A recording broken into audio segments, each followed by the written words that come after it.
There are places in our homes that hold memories we never made, objects we never bought, names we don't recognize. But sometimes, those places remember us. The Carter family had lived in their home for over a decade. It was an old house, built in the 1950s, sturdy, quiet. And like many old houses, it had an attic.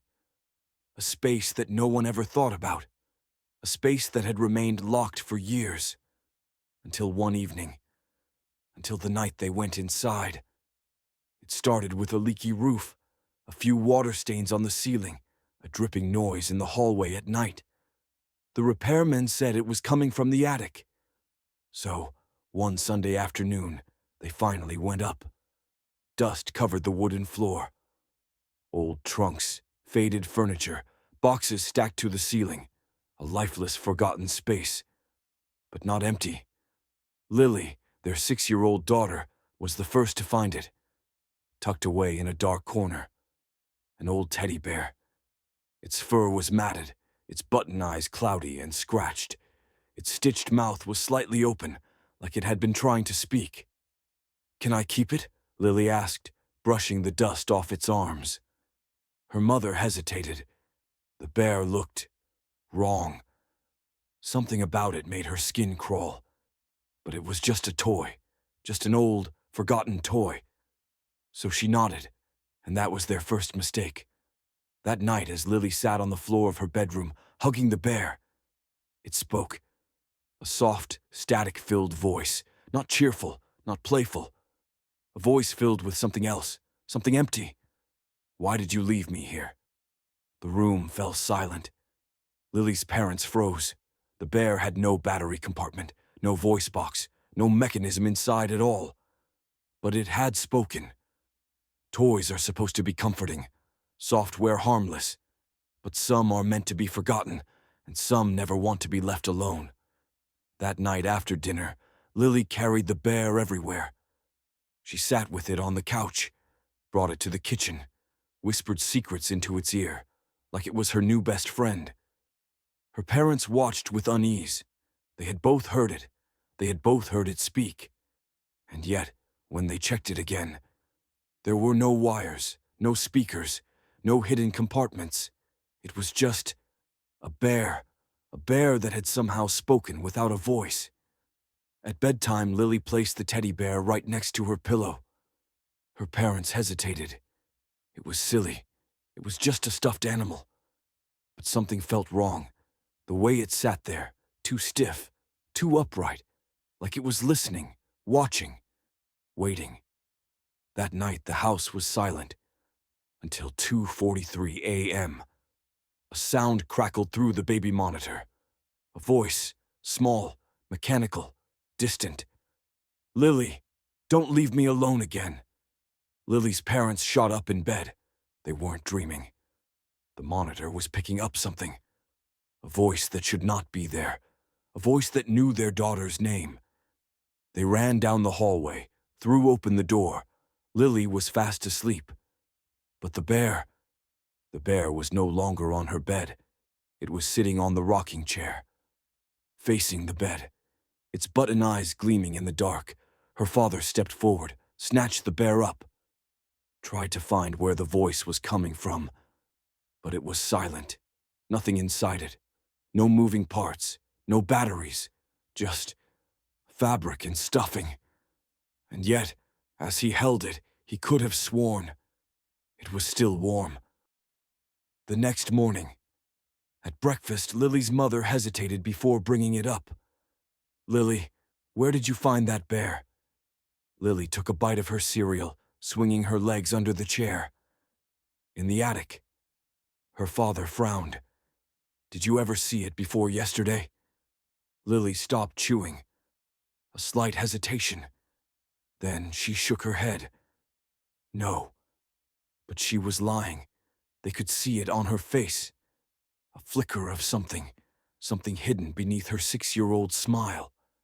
Lily set down her spoon and leaned toward her mother, lowering her voice. "He told me not to tell you." Her mother's throat went dry. "Who did?" Lily glanced at the teddy bear sitting beside her. Then she whispered, "My friend." The bear had a name. That same afternoon, as Lily played in the living room, her mother walked past and caught something odd. Lily was sitting on the floor, whispering to the bear. Not playing, not giggling, just whispering. And then she giggled softly, as if the bear had whispered back. Her mother took a deep breath. "Lily, who are you talking to?" Lily looked up, smiling. "My friend." She picked up the bear and held it to her chest. "He told me his name last night." Her mother's stomach twisted. "What name?" Lily grinned.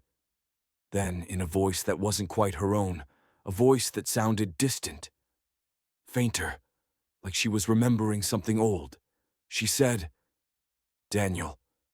The moment she said it, the bear's button eyes caught the light, and for the briefest second, her mother could have sworn they moved. Some objects carry memories, a scent, a texture, a faded engraving. They remind us of who we were, where we've been. But some objects, they remember things we don't. Lily's mother couldn't shake the name, Daniel. The way Lily said it, like she had always known, like she was just remembering something old, something she shouldn't have known at all. She told her husband that night, "We need to find out where that bear came from." Searching the attic, again. The next morning, after Lily left for school, they went back up to the attic. Dust filled the air as they pulled apart old boxes and storage trunks. There had to be something, a clue, a name, a piece of the past that explained why this bear was here. And then, they found it, a wooden chest, old, heavy, the hinges rusted over, tucked beneath an old rocking horse and a pile of moth-eaten coats. Neither of them had ever seen it before. They forced it open, coughing as the dust stirred up. And inside, beneath layers of yellowed newspaper and broken picture frames, they saw it. A faded newspaper clipping, crumpled, fragile, and the headline sent a chill through their bones. Newspaper headline: "Local child missing, last seen holding teddy bear." The date, 1985. The child's name, Daniel Carter.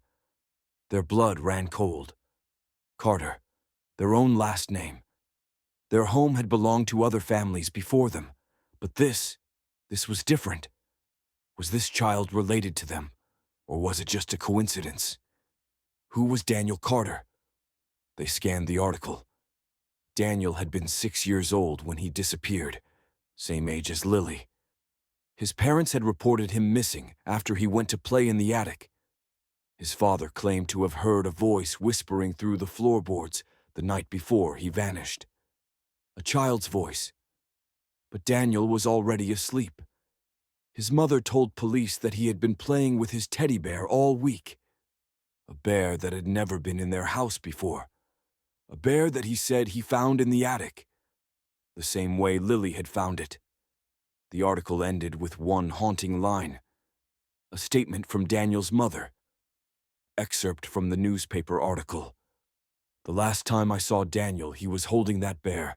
I told him to put it down. I told him we didn't know where it came from. He smiled at me and said, it told me it was lonely." The next morning, he was gone. The article offered no resolution. Daniel Carter had never been found. The case was still open. And the only thing left behind was his favorite toy, a teddy bear. The photo that changed everything, at the bottom of the wooden chest, beneath the newspaper, there was one more thing, a black and white photograph. Old, faded. It showed a little boy standing in front of the house. His face was turned slightly away from the camera, but in his arms was the same bear. Lily's mother clenched the photo so tightly her hands shook. It wasn't just the same toy. It was identical. The same fur, the same stitched mouth, the same empty button eyes. The bear that Daniel had been holding the day he disappeared was now sitting on Lily's bed. Something was very, very wrong. Her husband stepped back. We need to get rid of it." His voice was low, shaken. His wife nodded, but deep inside she had a terrible feeling, like the bear already knew, like it had been waiting for them to make that decision. And when they walked down the attic steps, they heard it. A soft, muffled giggle. Not from their daughter, not from outside, from inside the wooden chest. Some things refuse to be forgotten. Some stories never end. They repeat, over and over, until someone finally listens. That night, Lily's parents made a decision. They were getting rid of the bear. They weren't sure how. Burn it, bury it, throw it in the river. But they knew one thing. It wasn't staying in their house. Locking the bear away. Lily was asleep. They weren't going to wake her. She had been so attached to the bear. But after what they had found, after reading about Daniel Carter's disappearance, after seeing the photograph, they couldn't ignore it anymore. They decided to lock it in the attic, just until morning. They didn't want it anywhere near Lily's room. Her father grabbed the bear, holding it at arm's length. It was light. Too light. Like it was empty inside, like it wasn't stuffed with cotton, but with something else, something watching, waiting. He forced himself to move, walked up the attic stairs, pushed open the heavy door. It was even colder up here now, like the air had changed, like something was holding its breath. He dropped the bear on an old wooden chair, turned around, walked out, pulled the door shut, locked it. And for the first time in days, he felt relief. It was done. They would deal with it in the morning. But at 3:12 a.m., everything changed.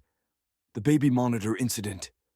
A sharp crackle, a burst of static, then a voice, software distant, muffled through the baby monitor. "Don't lock me away again. I don't like the dark." Lily's mother shot up in bed. Her husband was already awake, wide-eyed, frozen. They both heard it. A voice coming through the monitor. A voice that wasn't Lily's. A voice that wasn't human. They burst into Lily's room, flipped on the light, looked at her bed. She was asleep, peaceful, unmoving. But something was wrong. The rocking chair in the corner. It was moving, rocking slowly. And sitting there, facing Lily's bed, was the teddy bear. How did it get out? They locked it away. They knew they locked it away. It should have been in the attic. But it was here, sitting, watching, waiting. Lily's mother could barely breathe. Her husband stepped forward, hands shaking. He reached for the bear. The moment his fingers touched its fur, a cold electric shock shot through his arm. He jerked back. And then, the bear tipped forward, fell to the floor, landed face down. For a moment, silence. Then, a whisper. "I told you not to leave me." They had to get rid of it. Now this wasn't just an old toy. It wasn't just haunted. It was something else, something wrong, something that had been waiting for years. And now, it had found a new home. It had found Lily, and it wasn't going to let go. Lily's father grabbed the bear, rushed outside into the night. His wife followed, heart pounding. They had no plan. They just knew. It had to be destroyed. The backyard was dark. The wind had picked up, sharp and cold. The trees whispered around them, and in his hands. The bear felt heavier now, like it knew what was coming, like it was afraid. Or worse, like it was pretending to be. He pulled out a can of lighter fluid, doused the bear, soaking it through. Then, he struck a match, dropped it, watched as the flames engulfed the fur. At first, the fire burned normally. Then, something changed. The bear's stitched mouth moved, not from the fire, not from the heat. It moved on its own, and as the flames rose, it spoke one last time. "You'll just bring me back." And then, it turned to ash. Some things can't be burned. some things can't be destroyed, because some things were never meant to leave. The fire swallowed the bear, the flames raged higher, the matted fur curled and blackened, the button eyes melted away, the stitching along its mouth unraveled, and as the fabric collapsed into ash, the last thing they heard was its voice. Software calm, certain. You'll just bring me back. The aftermath, Lily's parents stared into the fire. The air was thick with burning cloth and old dust. They wanted to feel relief, wanted to believe it was over. But something about those final words made the world feel colder. When they walked back inside, the house was silent. No creaking, no whispers, no movement. Just the hum of the refrigerator, the faint ticking of the old grandfather clock, the sound of their own breathing. For the first time in days, it felt like the house belonged to them again. But then Lily spoke. She had woken up. She was standing at the top of the stairs, rubbing her eyes. Sleepy, drowsy, unaware of what had just happened. She looked at them, confused. "Mommy? Daddy?" They both turned, their hearts still pounding. Her small voice was groggy, half asleep. "Why did you throw him away?" A chill ran through them both. Her mother forced a breath. "Honey, what do you mean?" Lily tilted her head. "You burned my teddy bear." Her father swallowed. "We had to, sweetie." Lily's expression didn't change. She just stared at them, unblinking, unmoving. Then she smiled. That small, slow, knowing smile. And in a whisper she said, "It's okay. He's back." The new bear, Lily's mother, felt a weight in her chest. The air grew heavy. She took a slow step forward. "Honey, what do you mean?" Lily pointed behind them, to the living room couch. Her mother turned, and her breath caught in her throat.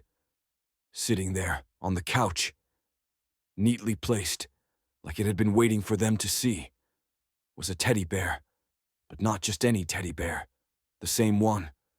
The fur was cleaner now, the stitching fresh, the button eyes bright, new. The burn marks were gone. The melted fabric was repaired. It looked like it had never been touched by fire, like it had never left at all. The final message. Lily yawned, turned, walked back to bed. Her parents stood there, frozen, staring at the bear. The fire had destroyed it. They saw it turn to ash. But now it was back. Her mother felt her breath catch. Her husband reached out, his hands trembling. He picked it up, held it, felt the softness of the fabric. And then, something slipped from its arm, a small paper tag, old, yellowed, like it had been there for decades, like it had survived something before. The ink was faded, but the words were still clear. A single sentence, a warning, a promise, a curse. "You can't get rid of me." The end? That night neither of them slept. Neither of them touched the bear again. But when they woke up, it wasn't on the couch anymore. It was back in Lily's arms, like it had never left at all, like it never would. Final thoughts. Some things aren't just haunted. They don't just linger. They attach. They belong. And when they choose you, there's no way out. Lily still sleeps with the bear, still whispers to it in the dark.